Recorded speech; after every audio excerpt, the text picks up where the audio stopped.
Le privilège d'accompagner Edith, c'est de mentor, depuis maintenant 2 ans. Puis aujourd'hui, Edith, bon, on célèbre les 6 ans, il faudrait que tu nous dises un petit mot. Fait que, j'ai fait des recherches, j'ai commencé par Google. Ça veut dire quoi 6? Puis 6, puis 6. Fait que là, j'ai lu plein d'affaires, d'ésotérisme, de karma, des choses qui n'avaient pas trop d'allure. Finalement, que 6 c'était le plus gros chiffre sans un dé. Que le 6e anniversaire de mariage, c'était l'anniversaire du Chypre.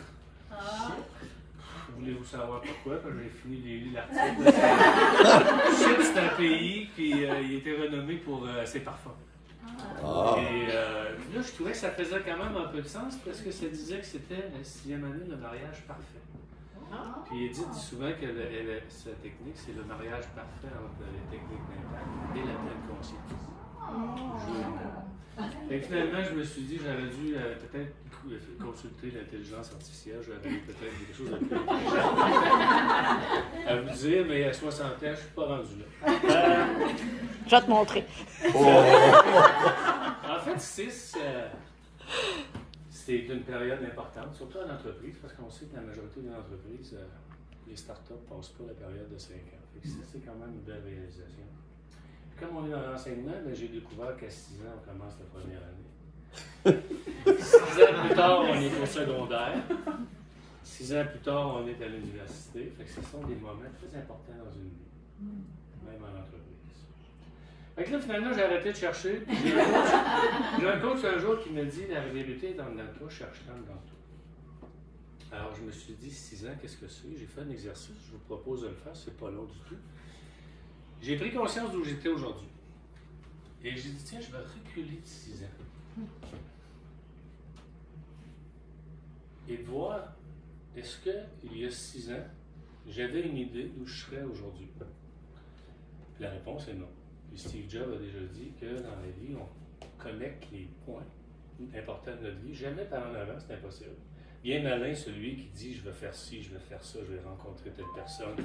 Et que dans 6 ans, je vais être là. Dans 6 ans, je vais être en campagne électorale. Tu vas peut-être être premier ministre. En fait, ce que ça dit, c'est qu'on est toujours là où on doit être. Et c'est dans le passé qu'on connecte les points. C'est là qu'on est capable de dire, oh, j'ai fait ci, j'ai fait ça, il m'est arrivé ci. Là, on va être malin pour essayer de voir où on est dans 6 ans. Mais il y a une chose qui est commune à notre vie personnelle et notre vie d'entreprise, c'est le courage. Puis le courage, c'est celui de se mettre en action, de faire le premier pas, de décider, de s'engager. Et c'est ce que tu as fait. Je pense qu'il y a 6 ans, quand tu as fait le premier pas, tu n'étais probablement pas à imaginer qu'un jour tu serais ici. Mais c'est ça la vie.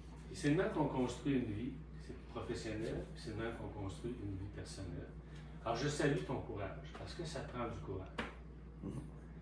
Et ça en prend beaucoup pour un entrepreneur, vraiment beaucoup. Je salue ton courage.